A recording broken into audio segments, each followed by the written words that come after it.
Hello everyone, hope all are doing good. So viewers are asking about more to post on the communication protocols like UDP.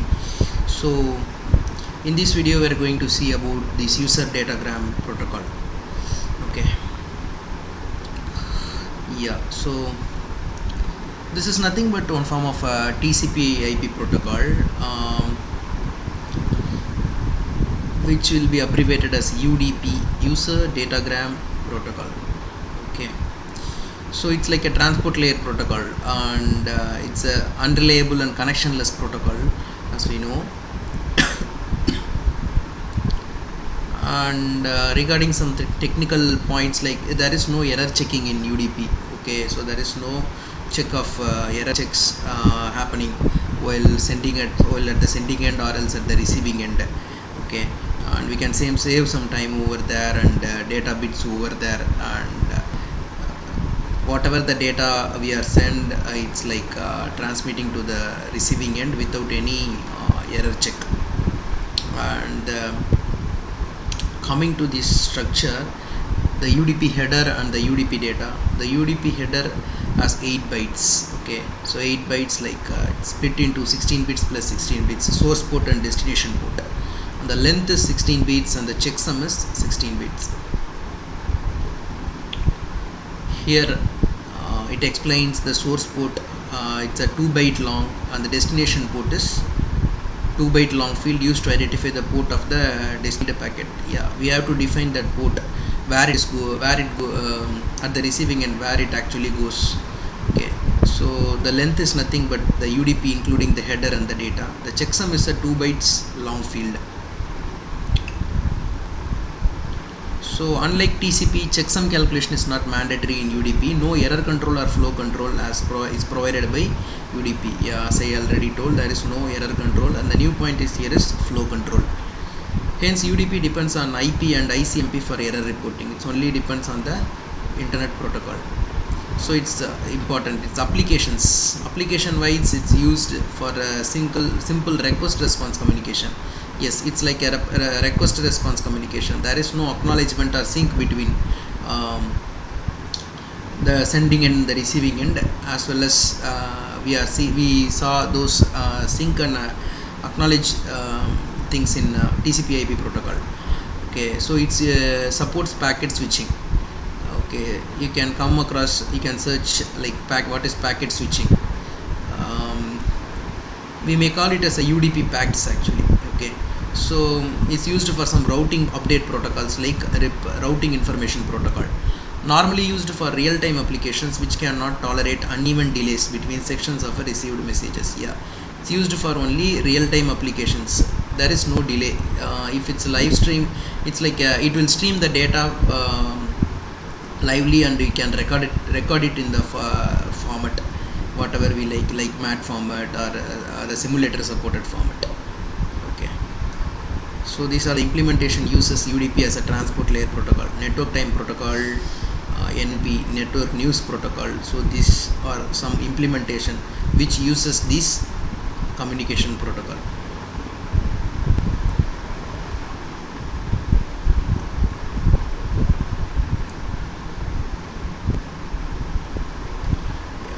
I can show you the TCP versus UDP communication. So how is TCP? TCP is, what is the full form of TCP? As you know, transmission control protocol. So this is nothing but our sender, and this is nothing but our receiver. Here we are going to send on pulse SON, and it acknowledges, the receiver acknowledges the send, and send a return data to sender, and after that it also acknowledges the sync.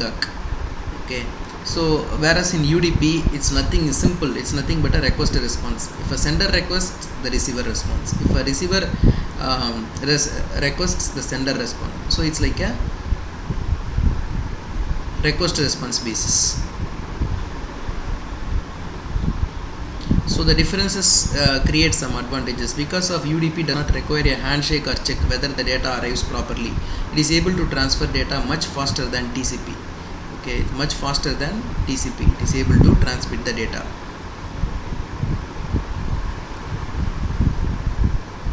So the kind of services is relies on time sensitive communications, where occasionally dropping packet is better than waiting.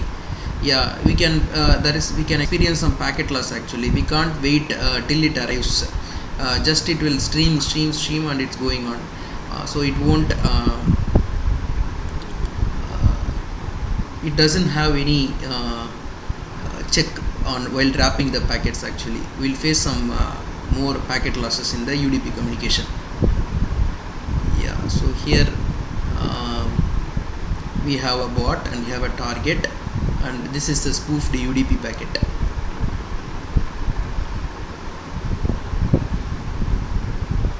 So a typical UDP flood attack sends a large number of UDP datagrams to random ports on its target computer. This forces the target to respond with an equally large number.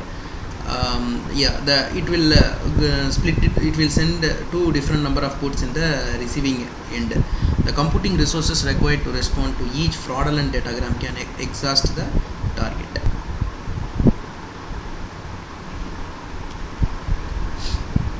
Here, while in-depth concept of UDP IP in real-time communication, actually real-time implementation or real-time communication, the best application is sonar sensor data. Actually, as you know, sonar is nothing but a sound navigation and ranging, and with the help of this we can just send a pulse and we'll just receive it reflected as a reflected echo, reflected by the objects or foreign bodies. Okay, so based on the reflective property of that medium which reflects it, right, we'll just capture this as a data, real-time data, and we'll just post-process it and we'll acquire the image of that reflecting medium, whether it is a foreign object or whatever may be. Okay, so lot of FPGA like FPGA processor supports this hard time real-time communication actually, and lot of simulators and makes like NI, DSpace and LabCar, all those things, like they will support this UDP IP communication. Actually, the application here we can just say like in automotive also we'll just use this UDP IP communication. Actually, simply we call it as Ethernet communication, we may call.